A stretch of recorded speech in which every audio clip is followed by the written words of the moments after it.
Hey guys, welcome to the newest episode of On That Note with Parker Whirling. Today's guest is an awesome singer-songwriter, producer, and multi-instrumentalist based in Brooklyn, New York. He has a new album out right now called Dark Matters, and you need to go check it out. Incredibly genre-bending and very catchy. Before we get the episode started, please make sure to like and subscribe to this podcast on Spotify, Apple Podcasts, and YouTube. And don't forget to follow me at Parker Whirling and at @onthatnote_podcast on Instagram. And on that note, please welcome Maneka. Before we start the episode, I want to tell you guys about something new that I've been drinking called Up to Good. They're a sustainably minded brand making sparkling caffeinated drinks from upcycled cascara. If you don't know what cascara is, it comes from the exact same plant as coffee, where coffee beans are the seed and cascara is the fruit. This is what gives Up to Good its distinct tea-like flavor and also what naturally caffeinates it, which has been amazing for late night writing sessions when I need a little boost without the jitters, you know? They offer 3 all-natural flavors: cascara mint, lemon ginger, and hibiscus berry. My personal favorite is the cascara mint that I have right here. If you want to check them out, they're on Instagram at UpToGoodEnergy or order from their site, uptogoodenergy.com. Even get $5 off their sampler box, which includes one of each of their sparkling caffeinated drinks, by going to their website, uptogoodenergy.com, and using the promo code OTN5OFF. That's OTN, the number 5, off. All caps, no spaces. So make sure to go to their website, uptogoodenergy.com, and use that promo code OTN5OFF for $5 off their sampler box right now. I'm sitting here with Maneka, an alternative rock singer-songwriter, producer, multi-instrumentalist based in Brooklyn, New York. Thanks for joining me for an episode of On That Note. I know you just got off of tour, which can always be exhausting, so I'm glad that you're here with me today. I want to talk about your new album, Dark Matters, which came out March 11th via Skeletal Lightning. I know I said alternative rock, but truly that doesn't do it justice. It's a very catchy, psychedelic indie rock, jazz and noise, shoegaze, incredibly genre-bending, awesome production. And because there are so many genres just blended up in this one album, it kind of got me thinking, when you're writing, is there ever a time where you're thinking, this doesn't really work, it doesn't fit the genre? Because it's hard for me to even imagine you having that thought, because it does go all over the place, you know? Or is there ever been a time where you're like, this just doesn't quite fit the genre of what I do? Not really. I mean, the idea would have to be like completely,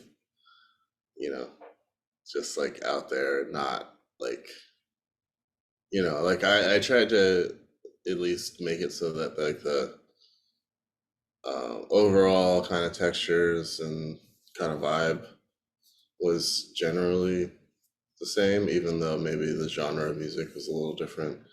Like, you know, there's no like on my last record, it opens up with like a thrash metal song or interlude kind of thing, and uh, yeah, there's none of that on this one. Yeah. So I guess sometimes I have the thought, but like I usually just try to like follow my intuition, and you know if I like it, then it's going on the record. If I don't like it, then it's not. So Yeah. there's no one else. There's no one else to really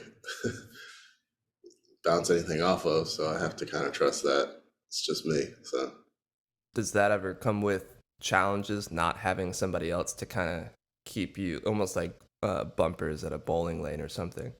yes, it comes with a lot of challenges because like I mean,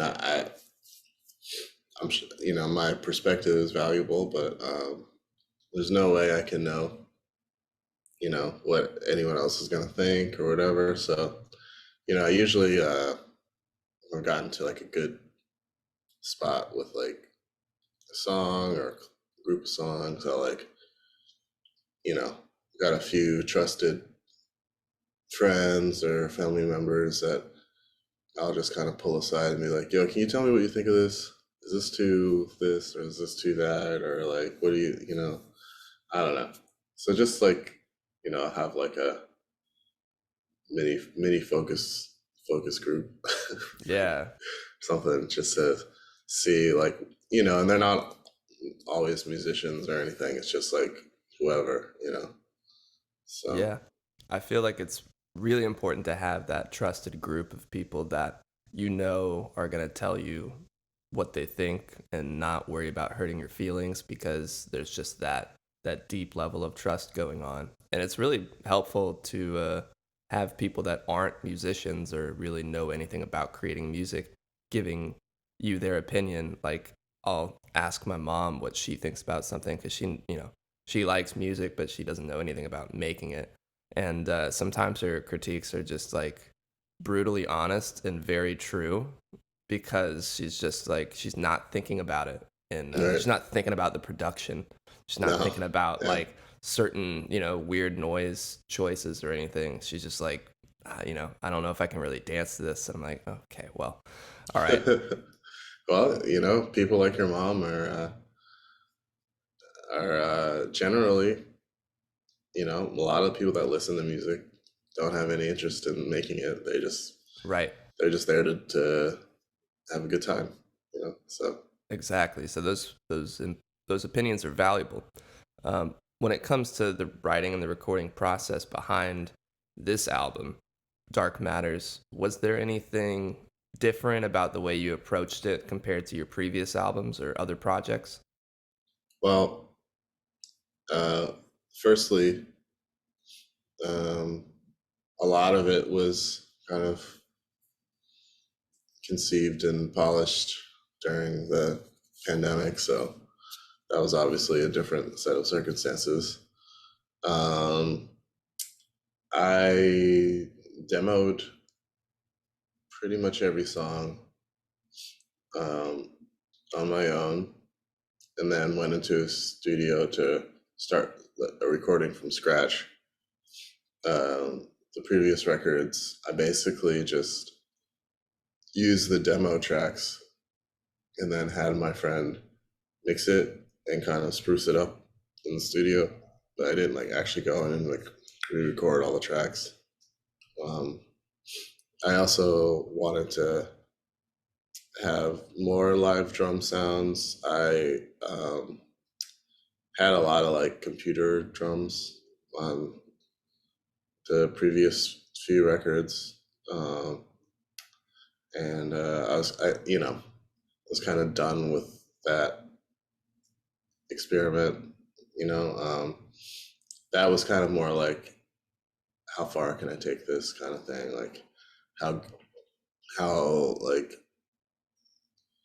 how good can I get at hiding like you know that this is like a robot. I don't know if I succeeded or not, but I have some good buds that are good drummers, so why not have them actually play, you know? And their ideas also, because like I'm not really a drummer, like I understand like what's going on, but um, a drummer might like think of a fill a certain way or place, I don't know that I would never think of, and so yeah, there's that, and um, I wanted to sort of make it feel more like less like aggressive. So some of my older music has a lot more distortion and heavier influences, and um, yeah, there's not even like a lot of distorted guitars or anything on this record. It's a lot cleaner. Um, I thought that made me sound more mature at the time. You know, now I don't really care. um, Yeah, there is something about distortion that you feels like you start out using it and then later you move on in a way. For some reason it feels like this sense of like maturing, even though it's not necessarily that. yeah, there's a lot of like heavy bands that are like been around for like 25, 30 years that are extremely distorted, and I'm sure they live, you know, pretty mature adult lives, you know. Yeah.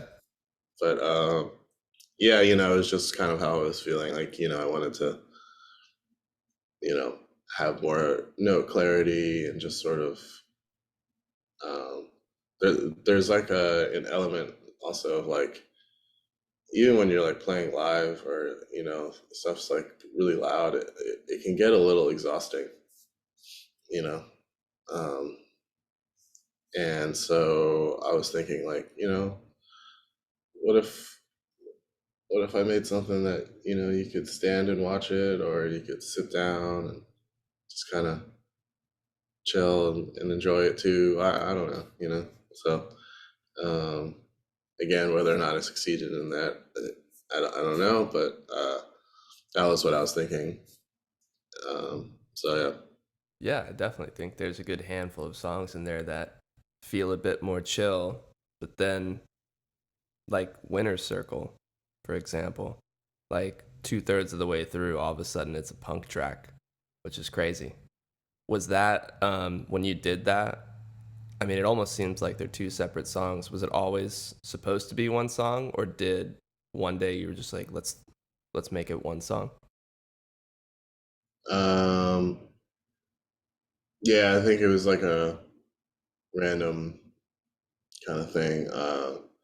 I typically work out of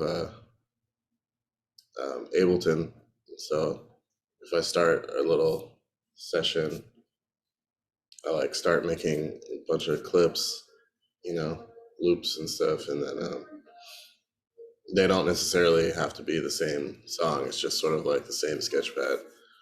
But in um, the beauty of Ableton is that you can kind of like, you know, listen to how stuff sounds side by side pretty easily. And so there, I just kind of like, you know, sort of lucked out, and I was like, oh, that could work. You know what I mean? Right. Like a So I happy just, accident. yeah, yeah, it's kind of like that. And I thought like, oh, you know, to kind of go off of like, you know, certain ideas where I would kind of have some sort of like hip hop influence thing, and then you know, sort of juxtapose it with like a little bit more of like a straightforward rock thing.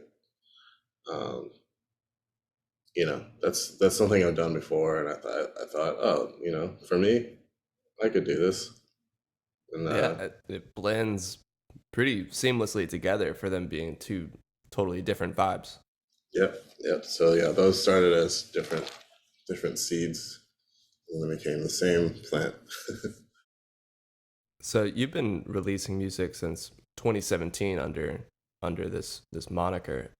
What have been some of the biggest lessons you've learned along the way, and what kind of advice would you give to artists given you know your 5 years at least doing this?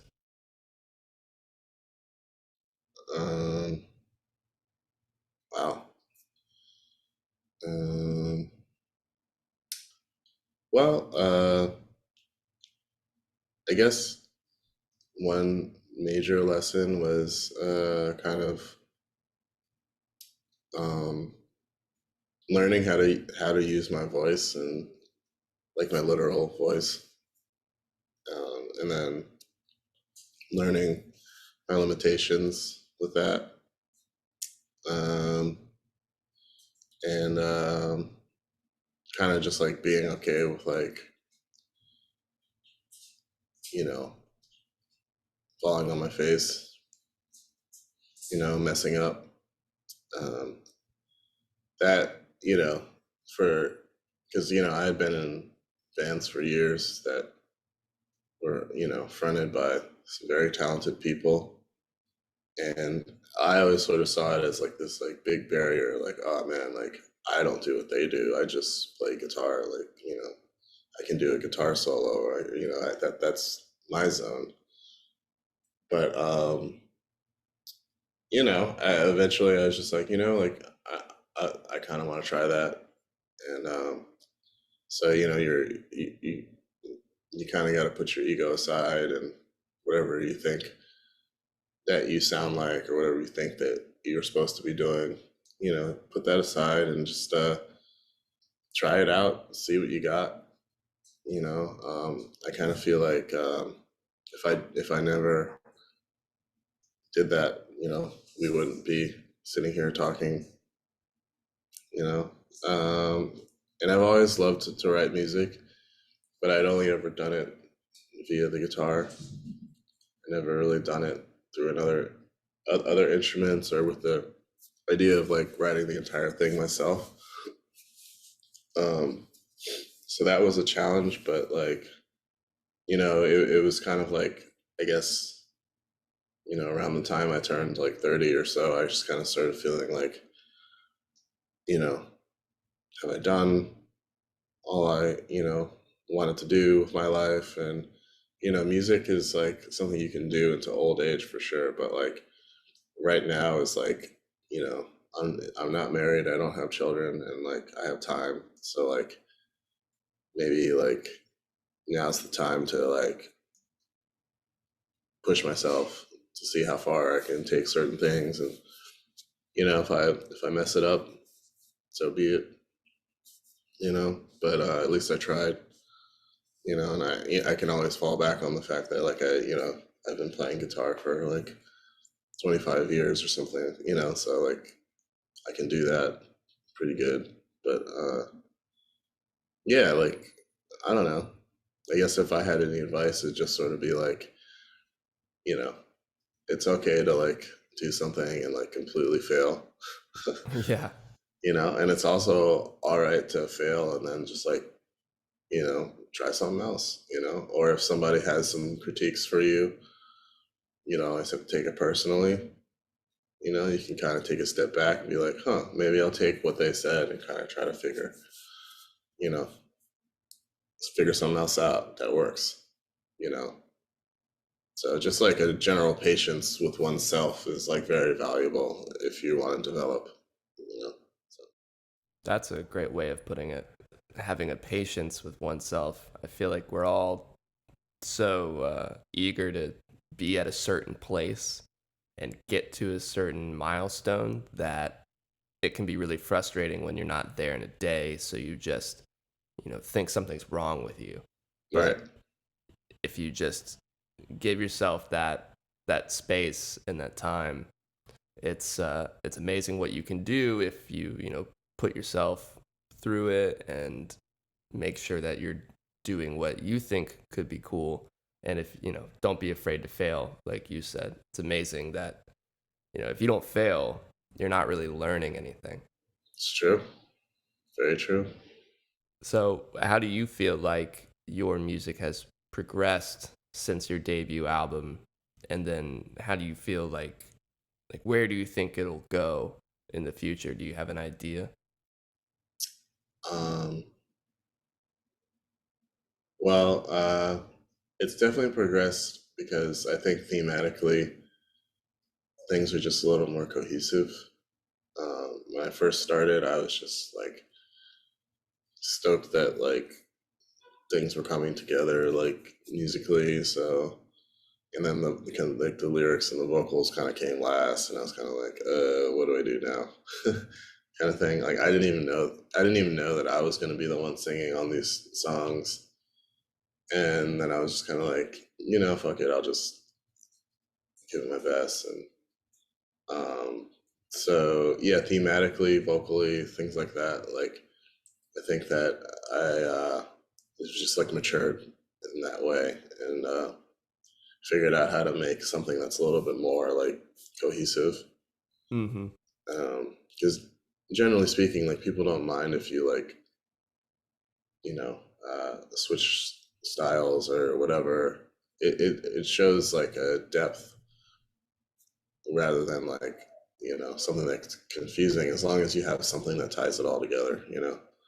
And yeah, I didn't really know. I didn't know that at first. Um, Moving forward,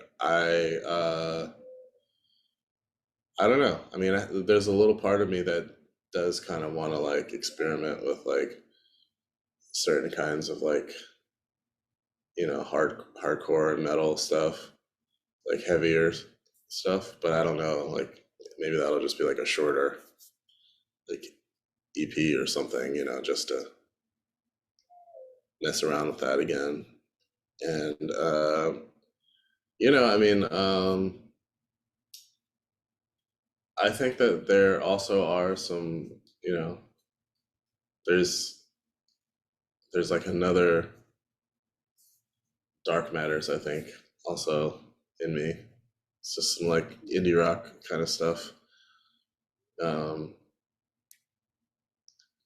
I it hasn't come to fruition yet, but I know that like there's still more sounds, more beats, more things like that to mess with, and um, I'm pretty eager to kind of see what that is. And I also like the those jazz interludes were very kind of just like I had the idea to do them, but I didn't know that it was gonna work, you know. And it'd be cool if like there was like some like live rendition of like you know Monica jazz trio that was just like some free like improvisational kind of thing that was fun.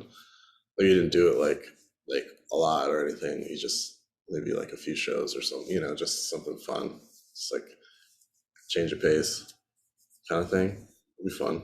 I love those jazz interludes. It's wild. How did you decide to throw these kind of jazz jams in the middle of this indie rock record?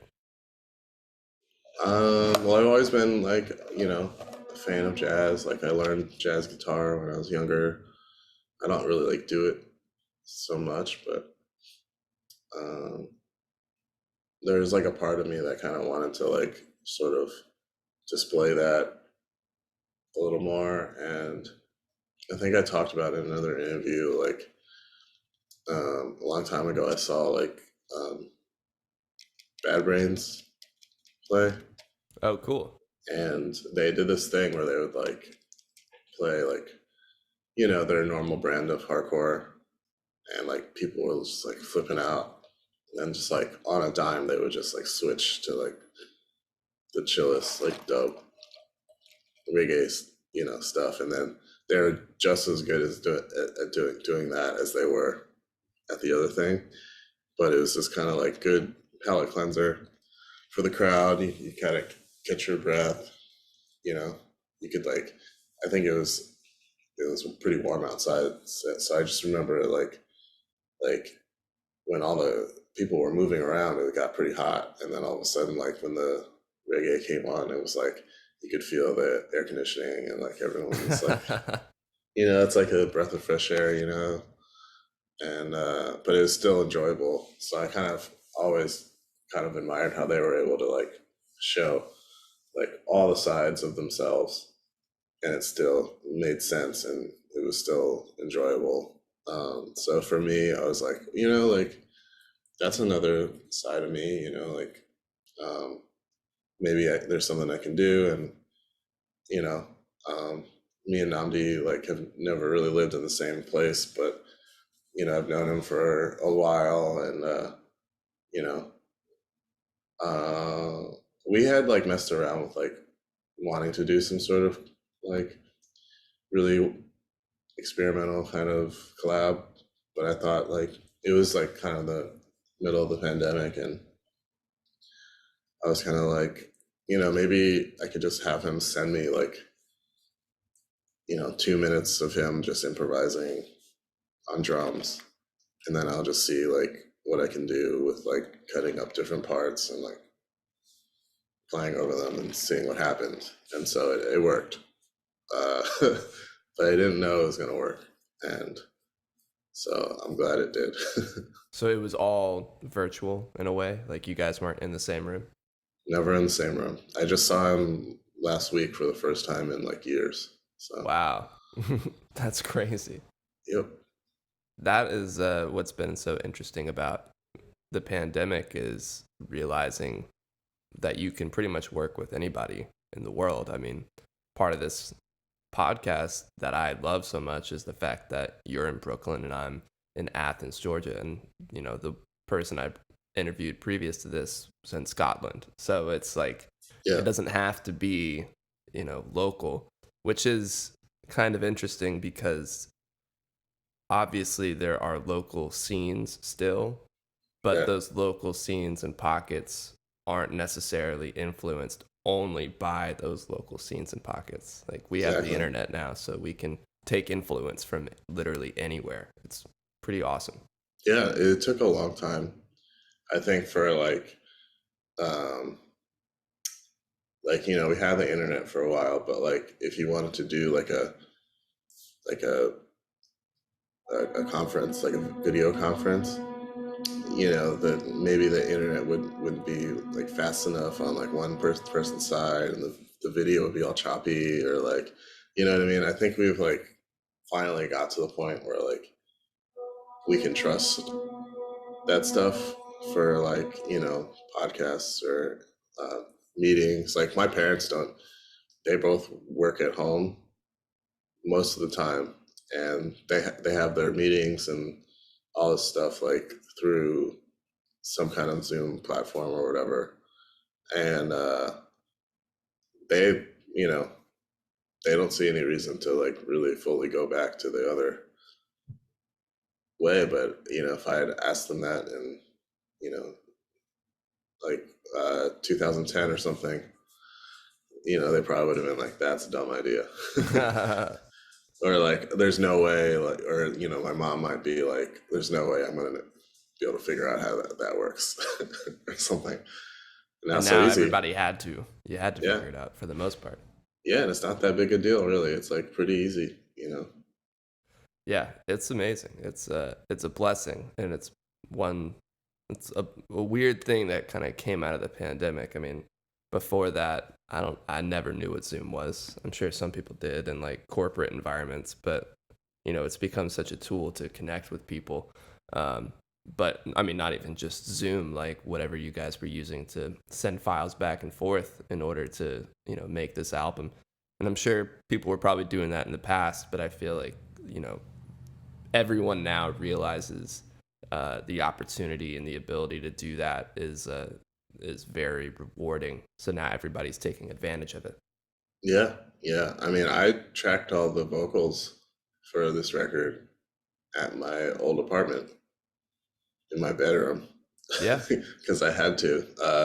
We like got all the instruments tracked, and then like there was another spike in cases, and this must have been like the end of 2020 or like the beginning of 2021 or something. I don't really remember, but yeah, it was just kind of like, oh crap, like what are we gonna do? And then the guy who was engineering and mixing, Mike, he just was just like, I don't, you know, I trust you, but at the same time, like maybe we shouldn't mess around with this. We were still all pretty scared of getting COVID.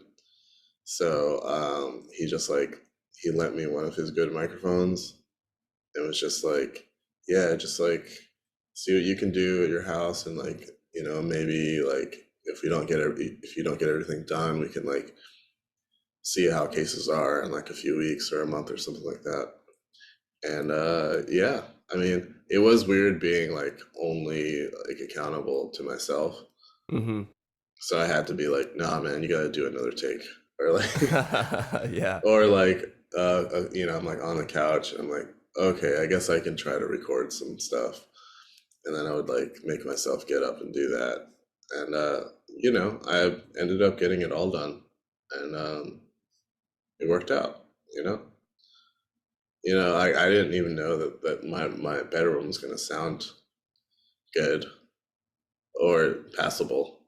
You know, Yeah. I mean, I but wouldn't have known that you recorded those vocals in just your bedroom. yeah, it could have really sucked. Who knows? Yeah. I mean, that's another amazing thing about nowadays is just you don't have really those gatekeepers of having to go to a studio in order to make something awesome. Like I think of my buddy told me Bon Iver, his first album that he made, he recorded everything with one microphone. Like Mm, vocals, drums, guitar, like everything was recorded with one microphone, and that's part of the whether we're thinking about it or not.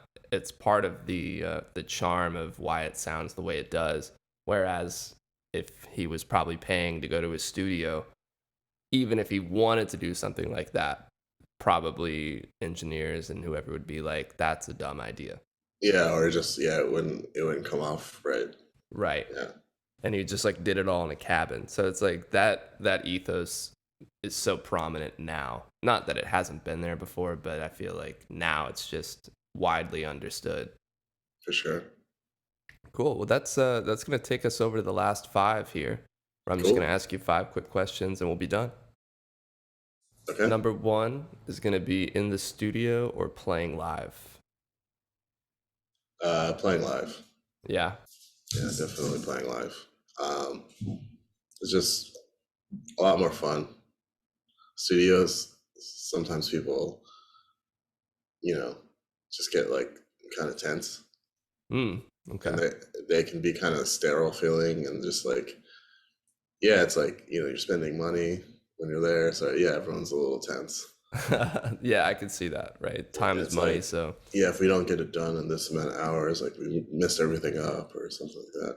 So far, in all the bands that I've been in, we have not run into the situation where we went to the studio and we didn't get anything out of it. So that's a blessing, I think. yeah. But but yeah, live is better for me. Question number two is, what do you think is a perfect album front to back? Jeez. You can name a few. um, well, just because I was listening to it not long ago on a whim, I still think uh, Good Kid, Mad City was still Kendrick's like best best record, start Yeah. to finish. I mean, it just flows so well. There's no dead spots. There's no songs that you don't want to listen to, and he gets his point across without being too like preachy. And the music isn't quite as dense. as Some of his other records. That one, it's definitely a great start to finish.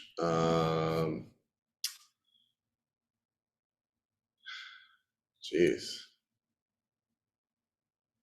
Um, what other records are? I feel like I was just listening to so many.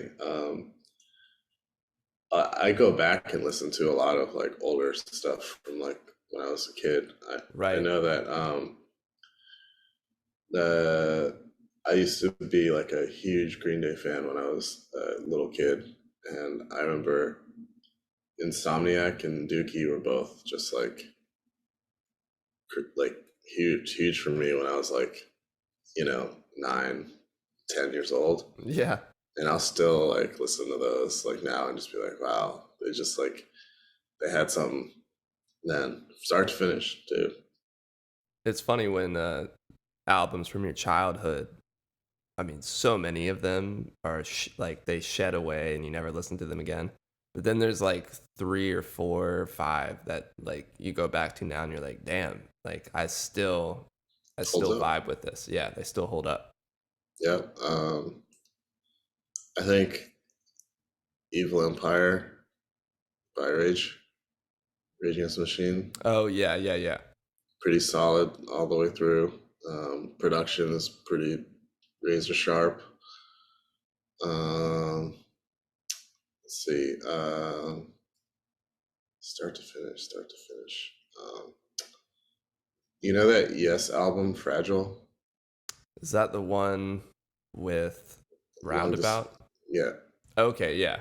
that one I found a little later in life, but I found the record like at some used store for like $5, and luckily the record also played well. Like Right. Yeah, it that's a bit wasn't of a gamble. it was a gamble, but it worked out, and I just like listened to that thing like every day for like a really long time. It's just like such phenomenal playing. Yeah, I have a live album of theirs that I don't think I ever really listened to now, but I listened to it a couple times back in the day and just being blown away at the musicianship. But it's almost like daunting. Like, hearing 11 minutes of this insane jam. Well, it's kind of weird too, because like later in their career, they were like more of like, I don't know, I don't want to say like a pop band, but weren't, you know, they weren't like some prog Hmm. group, you know, like when Owner of a Lonely Heart came out. That's Oh, more of yeah. like a radio hit, and I feel Wait, like, that's them? yeah, Oh, shit. I didn't know that. I didn't Wow. either until like That's not funny. that long ago. Yeah, that is yes. Let me think of some like a few more. Yeah. Um, front to back, front to back, front to back. Dismemberment Plan, Emergency and I. I don't know that one. It's pretty perfect. Dismemberment Plan is the band. Yeah, it's like they're from DC. Oh, wait. Yeah, I know that album cover. Yeah, Emergency and I. Yeah. they're a pretty confounding group because like they're like a group that like achieved certain like milestones sonically, and then like just really struggle to like do it again. Yeah. It's like they didn't know how they like did that in the first place, and they struggle to like get back to that place, you know. But that album in itself is very very good. I Um, definitely listened to the first few songs of it, but never the whole album. And yeah, it is like kind of a weird, like it's catchy, but it's very weird. yeah, the guy who mastered my record, Chad Clark, actually, I think he co-produced and engineered that record, Oh, and wow. yeah, he Did talks. you ever talk to him about it? Well, I mean, he talks about it quite a bit on the internet. He does Oh, this okay. thing on Twitter where he'll just like he'll like just muse on different recording experiences he's had in the past and talk about like what went right and what went wrong. And so already has a lot to say about it. Gotcha. Um, Yeah. but that one's pretty cool. Um, excuse me. Let's see here.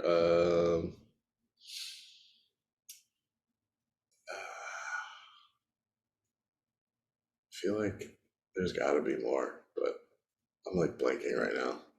It's Maybe a it's too. hard question. I mean, you've given more than some people. Some people can't think of more than one. Yeah, yeah.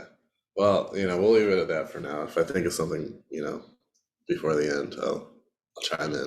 Yeah, that's a pretty solid list there. You said Good Kid, Mad City, and made me think about. I've been listening to a podcast called Dissect. Have you ever heard of that? Mm-mm. It's just this guy who's just like an ultra intelligent music nerd who just loves music and loves talking about it, and he'll do a season at a time of each season is dedicated to one album. So every episode is usually one song, and it'll be like 30, 40 minutes, maybe an hour, just dissecting this song, whether it's the music, the lyrics. I mean, it's all of it. He typically goes through all of it. And he did one season on Good Kid, Mad City. I haven't listened to that one, but I did listen to the one he did on To Pimp a Butterfly. He's done Frank Ocean's Blonde. He did Yeezus. Um, Wow. he's done a lot. Like I think he's done like 9 seasons. What's his name again? It's called Dissect Okay. Podcast. I can shoot it to you on Instagram. It's I love it, and actually, what he's doing now is really interesting. He's doing like he's calling it Last Song Standing, so it's not what he normally does, but it's with another guy, and they kind of go through each album of Kendrick's and pick 3 songs from that album that are the best on that album.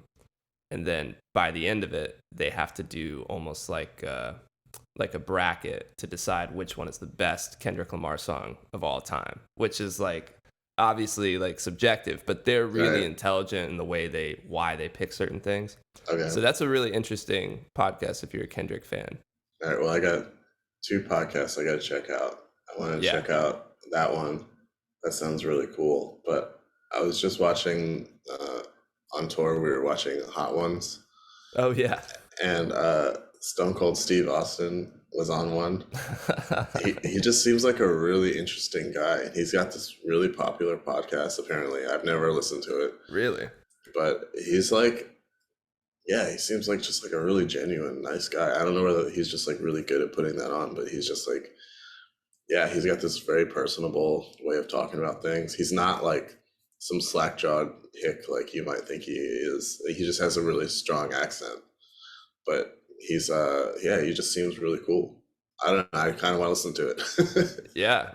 Wow. I mean, I can't even I don't know what he looks like. I just know that he's like a pro wrestler. So that's pretty he's interesting. Just like a big bald guy from Texas. Like he's like really, really buff dude who's like, would do wrestling moves and stuff.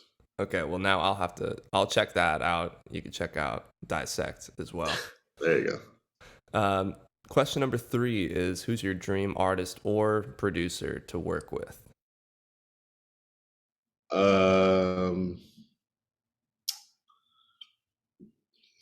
Artist or producer? Well, I just joked about in the car, like, how there's that line in, it might be Still DRE, or like Still Dre or whatever they call it. And he's like, when your album sales wasn't doing too good, who's the doc that they told you to go see? And I was just like, I was just like thinking, like, if somebody told me to like go see Dr. Dre because my album sales weren't doing well, like, you wouldn't have to like twist my arm. Yeah. You're like, okay, I'll go. Like, first of all, meet Dr. Dre, and then like, have him completely overhaul all my music. Yeah. But I don't think he would be like, dream producer. I guess I would have to think a little bit more about that. I feel like, I just know in my heart that if I ever got a chance to write an album with Chino from the Deftones, that if it's just me and him, maybe some crazy drummer or something like that, it would be amazing. Yeah, that's incredible. Deftones. I know a lot of people who love them, and I just haven't like broken into that yet. And I know that I would like it, but it's hard to find what's the one thing that's going to pull me in, Yeah, they've always been like one of my favorite bands, and I can't really put a finger on like exactly why. It probably has a lot to do with me just being super into them, like when I was like 15 or 16. Yeah. And so that kind of just like sticks with you for a while. It was kind of like right place, right time kind of thing. But they also have they touch on a lot of different styles and stuff. So I think that's kind of why they've always kind of stuck with me. But yeah, sometimes I feel like, especially with their later stuff, they're a band that it's like they did stuff so perfect before, and it's like they struggle to get back to those perfect places now, maybe because they're older.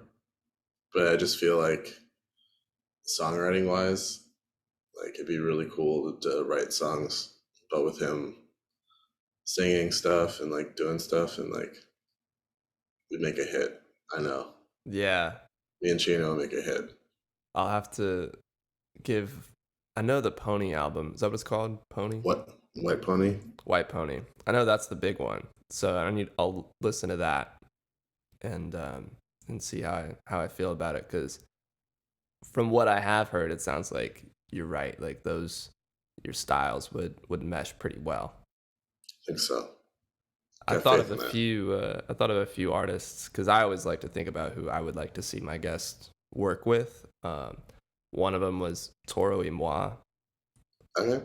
because I hear I forgot the name of it. It's like the third song on your album.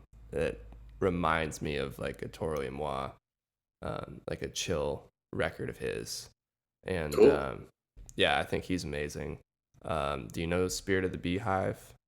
Yeah. Yeah, Yeah, I know them. they're awesome. I'm a huge fan. And the main guy's side project, Drag Me, I actually is did I did actually do, I don't know when Zach's gonna put this out, but I did like a rap verse over whoa, a whole Drag Me thing. no way. That's wild. Yeah, and yeah, I don't know if he's gonna do anything with it. He seems pretty preoccupied with Spirit, obviously, Right. which makes sense. That band is it's a lot going on, Yeah. a lot of moving pieces, and so I feel like that probably takes all of his energy.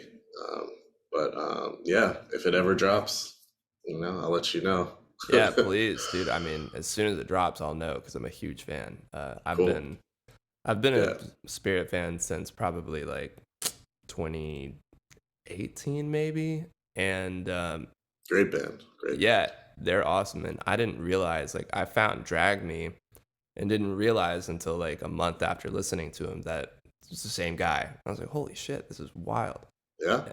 And that song "Steady Turn the Cog," I like looked up, Receiptify, that whole Spotify like ranking thing. It tells you how much you've listened to something. Mhm. That song was like in my entire all time. It was like number 5. Like I've listened to that song so many times. Yeah, it'd be sick to do something more comprehensive with uh, either Zach or any combination of them, because I think that there's a lot of overlap Yeah. uh, in our influences and stuff. How did you So meet them?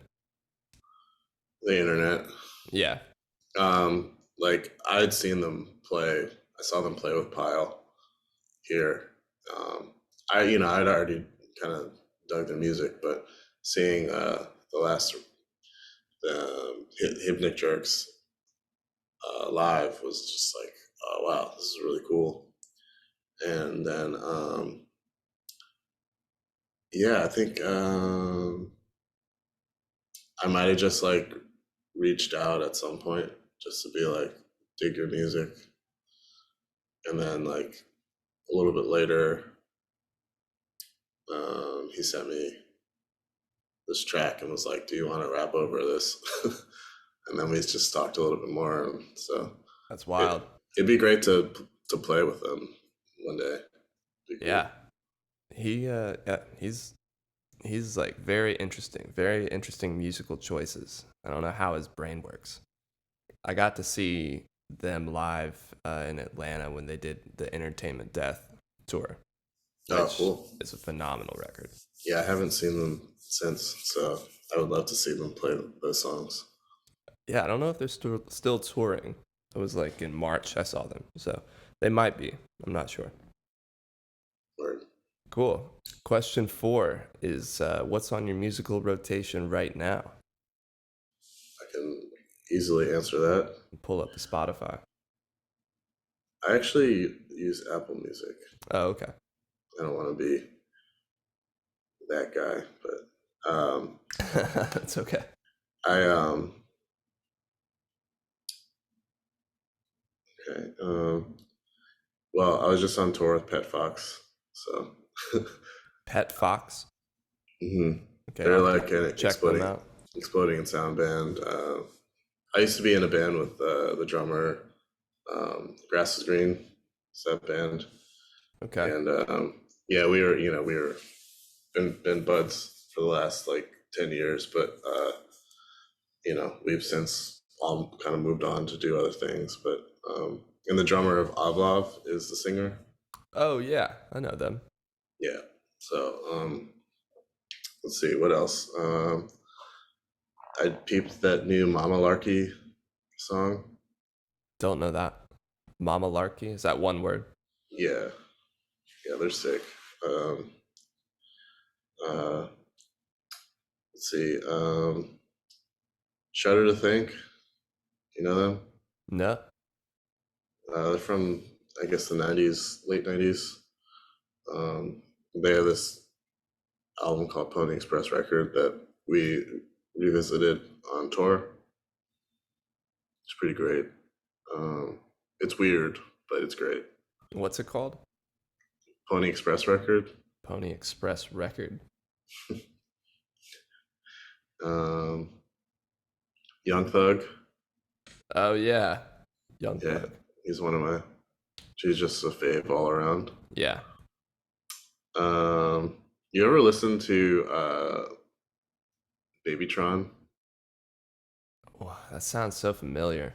I'm pretty Um, sure he's from Atlanta, so that oh, might be didn't he why. just do a cipher for XXL Freshman? Probably. I think he. He's Yeah, I think that's how I know the name. he's super strange. He looks like he's like 15, Oh really? and his like rapping flow is like really kind of off, but Yeah. it like works somehow. Um, Pretty goofy. Uh, I did a deep dive into all their stuff. Um, I've been digging the Mama record. That's Do a you know? band, Mama. Yeah, yeah. Do you know them? No, this is like one of the first times somebody's said everything and I don't know who anybody is. So this is awesome. So you'd probably like Mama It's if you just like MAMA. Momma, Oh, okay. and they're cool. Um, Alien Boy, Don't know Alien Boy. some like kind of shoegazy stuff, Pacific Northwest. Okay. Um, I'm looking up all of these so that I can listen to them later. there you go. System of a Down, like all of it. Yeah, right. Okay. System of a Down. There's one. I got that one. There you go. Let's see. Um, do you ever listen to MJ Lenderman? No. He's in that band Wednesday. Okay. Don't know them either. Oh, well, they're like kind of a new buzzy band, I guess, but Okay. his songs are like kind of folky, pretty cool. Mannequin Pussy. I know them. Yeah. There we go. Gucci Mane. Of course. Yep. Gucci Atlanta Mane. icon. Yeah, he never quits, man. He's just He's keeps on going. been doing it forever, dude. No quit, no quitting Gucci Mane. No. Um, um, what else is here that's worth mentioning? Um, well, Pinback. It's like a, but they're like been around for a while. Pinback. Yeah, yeah, yeah. You don't know them? Mm-mm. It's cool stuff, man. Rob Crow, is a guy. He's he's been in so many projects that are all great. It's crazy, but Pinback is the most popular one Gotcha. from like the early 2000s. Yeah, but I'll stop the list there. Yeah, I've got like 12 new artists to check out, which is There you awesome. go. No, I'm stoked. Cool. Because it's always fun to like, go back and forth with bands I love, but then, you know, the whole reason I like doing this is to learn about new artists. So now I got like a whole bank full of There you artists go. to listen to. That's dope. Cool. All right, so the last question here is what's your favorite decade of music? If you had to pick one. Uh, well, I mean, I guess I mean, I would have to say the '90s because I was alive for the entire thing, and Mm-hmm. my brain was still developing, and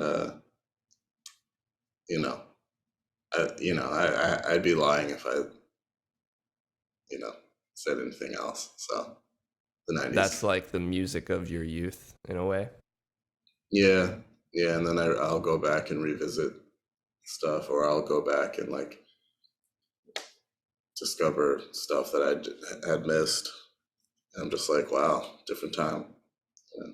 But yeah, it's got to be probably the '90s. It's hard to escape the time period where you were like between 10 and 20, where it was just such a, what's the word? I guess you're just Formative. so yeah, formative. That's the word. You're very impressionable to all that kind of music, and you just don't escape it later on. You know, you might shed some bands that you listen to. Like I used to be a huge Queens of the Stone Age fan. That was like my favorite, and now it's rare I'll ever put them on. I still love them, but like some bands just shed and then some stay. Like for me, Radiohead, I discovered them when I was like 15, and still my favorite band. So you never know. Like some bands they stay, and some they just they fall on the wayside. They're a great band. Yeah, It's a good, great band. right. Um, well, so I'll add to our perfect album list. As trite as it might seem, I still got to put OK Computer start to finish. Yeah, that's. I mean, look, nothing wrong with that. It's a classic for a reason. Yeah, you are right about that. Do you have a favorite song or even a top three Of theirs. of OK Computer specifically? Uh, um, well, top three. I mean, you got to put Paranoid Android, Yeah, and you got to put Airbag. I love Airbag. My buddy likes Radiohead, and he doesn't like that one. I'm Really? like, you're crazy. The song's amazing. Yeah. I mean, he's got to see them play it live, and then Yeah, there you go. yeah. But and then Subterranean Homesick Alien's got to be up there for me. I think those are the first three songs. That's like the best for like It side of flows any album ever. flows really well. I mean, I guess that I guess honorable mention Exit Music Yeah. is pretty awesome. That one's amazing, but honestly, I don't go back to that one as much. I It's don't just know why. it's the ending. It just kills me. Yeah, the ending is beautiful. The I fuzz also love bass. yeah, yeah. I love No Surprises, Let Down. Yeah. Oh yeah. Those Classics. yeah. I'm more of a nowadays I go back to Kid A the most, which was not my favorite at first, and now it's like It's really but great. it's hard to beat In Rainbows too. Hmm. Yep. I mean, I could go on about all their albums, Yeah, me it, too. but I think that Hail to the Thief is like such a sleeper for a Like lot of in a people. like sleeper in terms of it's slept on or it's a I think it's a little slept on from yeah. in the Radiohead canon, but I feel like they they were like really. I feel like they had just done Kid A and Amnesiac, and then they came back to making rock stuff with Hail to the Thief, and there are no misses on that record, and the production is perfect. Um, I mean, I saw them play that 2006 Bonnaroo set. Mhm. It's like a 2 hour long That's awesome. set. I was like maybe like 19 or 20, and they just they just didn't miss, man. Just didn't miss. It's That's perfect. that's funny. I mean, I love that record, but to me it's like the Beatles' White Album where there's some amazing songs. And then to me there's some that I'm like, yo, I'm going to skip this. We Suck Young Blood. I can't do it. Really? The I love gloam that the song. gloaming. Love I'm that like, one too. oh, like I think I used to like them, and I'm like, all right, let's be real. I want to hear there. I just want to get to there. Like Okay. Those songs are amazing. Mixomatosis, amazing. Incredible.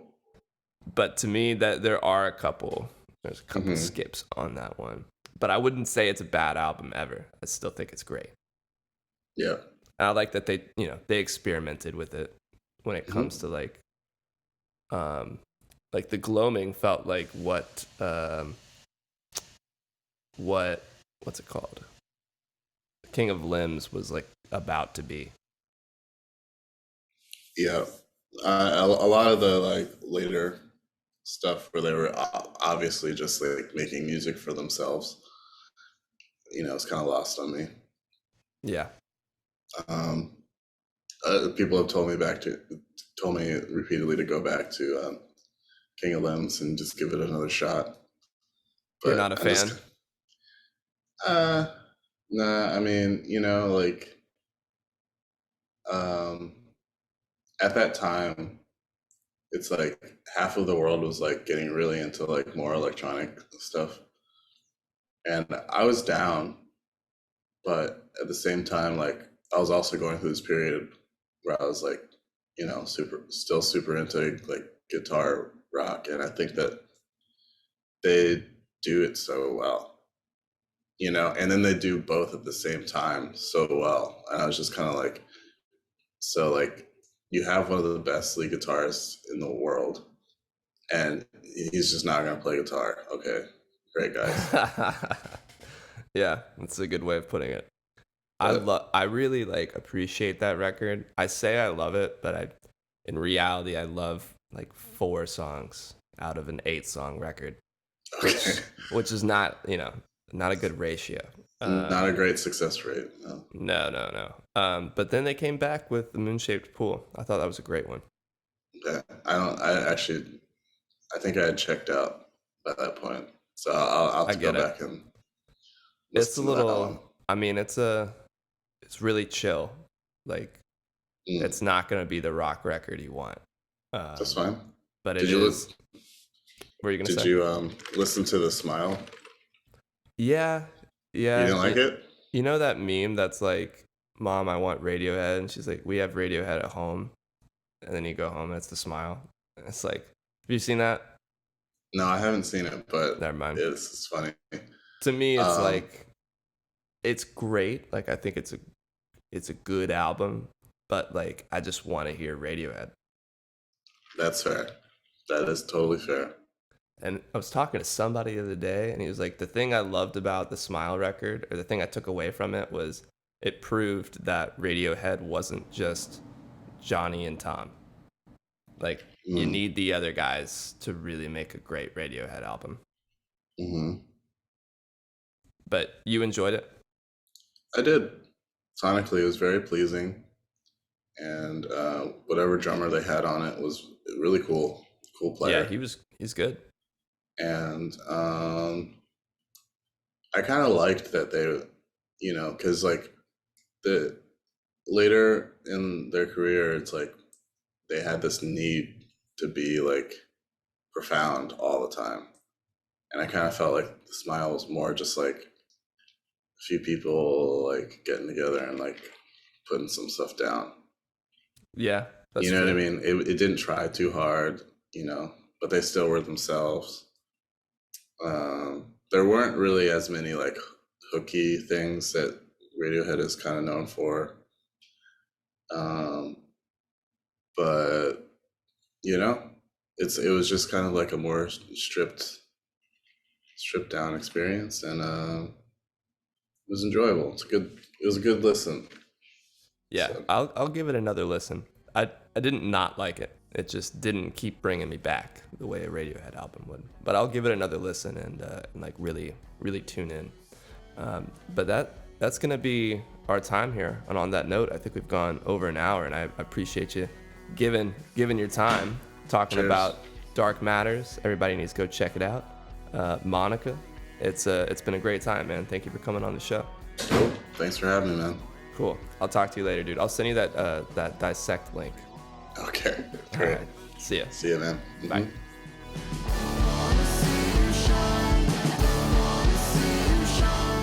Thank thank you again for joining me for another episode of On That Note with Parker Whirling. If you haven't yet, please make sure to like and subscribe on YouTube and Apple Podcasts, and you can even leave a comment down below to let me know who you're listening to. On that note, I'll see you guys next time.